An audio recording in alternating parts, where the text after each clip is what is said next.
Malnutrisi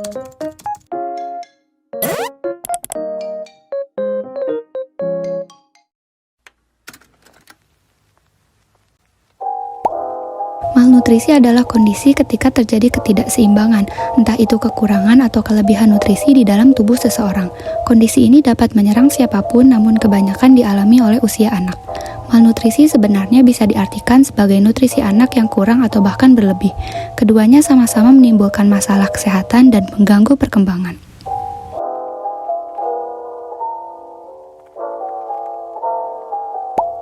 Menurut data UNICEF tahun 2020 menunjukkan bahwa jumlah anak yang mengalami wasting atau kekurangan gizi akut di bawah 5 tahun dapat meningkat secara global sekitar 15% karena COVID-19.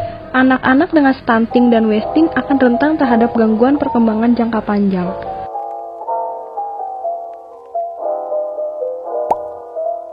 Sebelumnya sudah dijelaskan bahwa malnutrisi dikelompokkan menjadi dua, yaitu gizi kurang dan gizi lebih. Terdapat banyak tanda gejala gizi kurang yang dapat dilihat pada fisik dan perilakunya. Pada fisik, rambut mengalami kerontokan, keringnya kornea, mengalami pembengkakan pada wajah, gusi berdarah dan pucat, kulit menjadi kering. Selain dari fisik, dapat dilihat dari sikapnya menjadi mudah marah, cepat merasa lelah, perilakunya lambat dibandingkan anak-anak seusianya.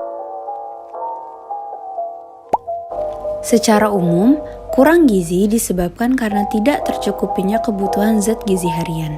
Namun, tahukah kamu bahwa nyatanya banyak faktor yang dapat mempengaruhi terjadinya kekurangan gizi, seperti ketidaktahuan dan kurangnya informasi mengenai gizi, tingkat sosial dan ekonomi yang rendah, kebersihan lingkungan yang tidak terjaga, dan bawaan penyakit tertentu.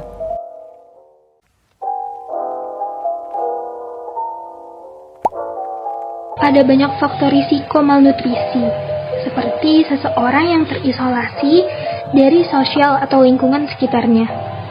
Hal ini dapat berpengaruh terhadap kondisi psikis yang mana nantinya dapat menyebabkan turunnya nafsu dan pola makan seseorang.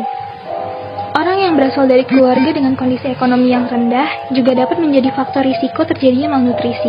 Contohnya adalah ketidakmampuan seseorang untuk membeli makanan yang sehat dan bergizi seimbang. Selanjutnya, orang seperti yang kita tahu, dapat mempengaruhi keseimbangan gizi mereka, sehingga sangat mungkin untuk dapat terjadi malnutrisi. Selain itu, orang yang dalam masa pemulihan setelah penyakit atau kondisi yang serius juga dapat menjadi faktor risiko dari malnutrisi. Sebab pola makan dari orang tersebut belum normal seperti orang kebanyakan, dan nutrisi yang diserap oleh orang yang dalam masa penyembuhan tentu berbeda.